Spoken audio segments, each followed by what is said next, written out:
Hexagram 59, Huan, the image of dispersion. After joy comes dispersal. Hence there follows the hexagram of dispersion. Dispersion means to scatter.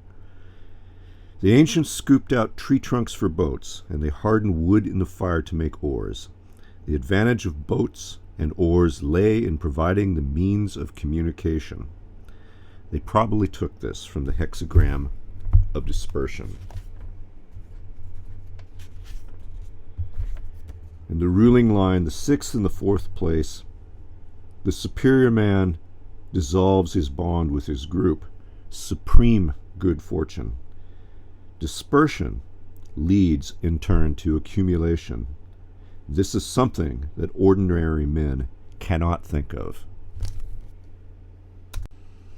So we have discussed here my concept of radical disengagement over the past year or so, and we'll revisit that again. But of the four principles that I find to be essential to a practice of radical disengagement, dispersion is perhaps the most interesting.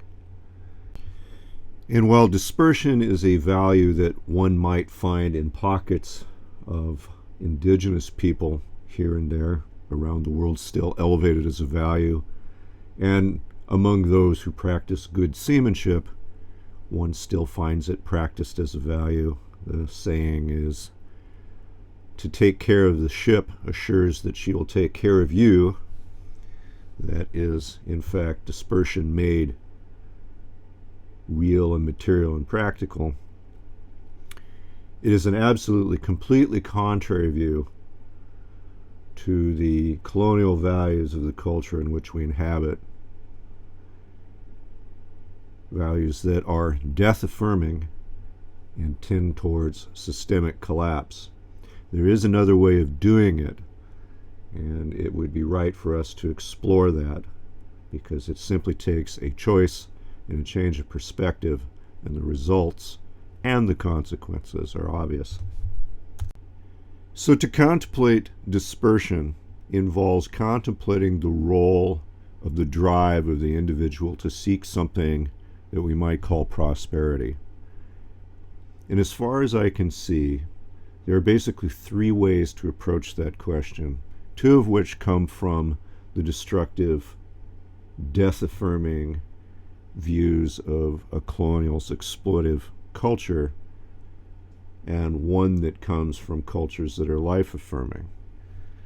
The most common way that we see individuals approaching the idea of seeking prosperity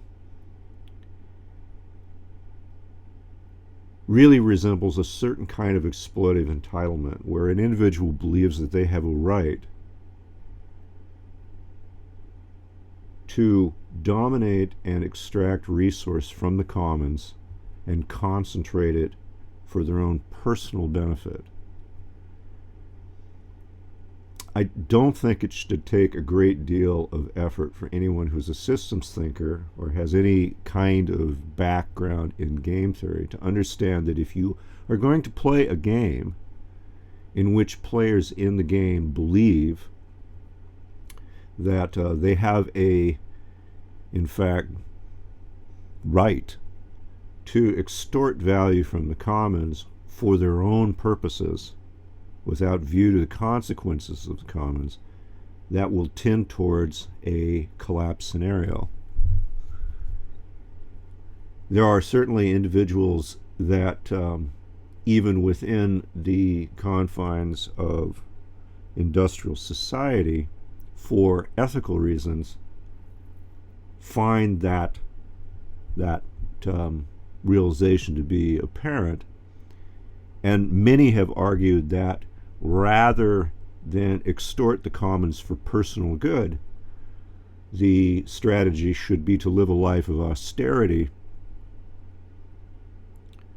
and, as much as possible, deplete the commons as little as possible. While that's a step in the right direction, perhaps, it seems to me that to be minimally destructive is only quantitatively different than being maximally destructive. If we contemplate the idea of dispersion, we can see that there is a completely different way of approaching this problem, and the only one that is actually life-affirming. So if we approach the idea of prosperity with an understanding of the principle of dispersion, we can find a qualitatively different way of approaching finding personal prosperity, and that is this: to take up and shoulder the burden and the responsibility to enrich the commons. Thereby, the commons that one lives in is more abundant and prosperous, and one finds prosperity through the elevation of the whole. And in fact, one does see this principle clearly exhibited around the world in indigenous cultures. Very fine examples of that principle being demonstrated on the coast tribes here on my coast through the practice of potlatch, especially through the development of clam gardens, through the enhancement of habitat for salmon, all historically practiced. Individuals that made the effort to enhance the commons they lived in rather than to extort and concentrate wealth with it. And the reality is that allowed for persistent human habitation over nearly 20,000 years of sustainable life, contrasting that to barely 100 years of industrial civilization. So for a reflective individual, it should seem relatively inconspicuously obvious that those two strategies are viable. One can seek prosperity through extorting the whole, and one can seek prosperity through elevating the whole. Only one of those strategies has long-term system stability, so why would any individual seek prosperity through extortion? And the answer for that is sinister, in fact, and it is this: if one seeks prosperity through the elevation of the whole, one also enriches one's neighbors. If one seeks prosperity through extortion, one often finds prosperity at the expense of one's neighbors. So for individuals who do not seek prosperity for their peers, but rather seek the ability to dominate their peers, and through that domination finding ever greater opportunity to exploit,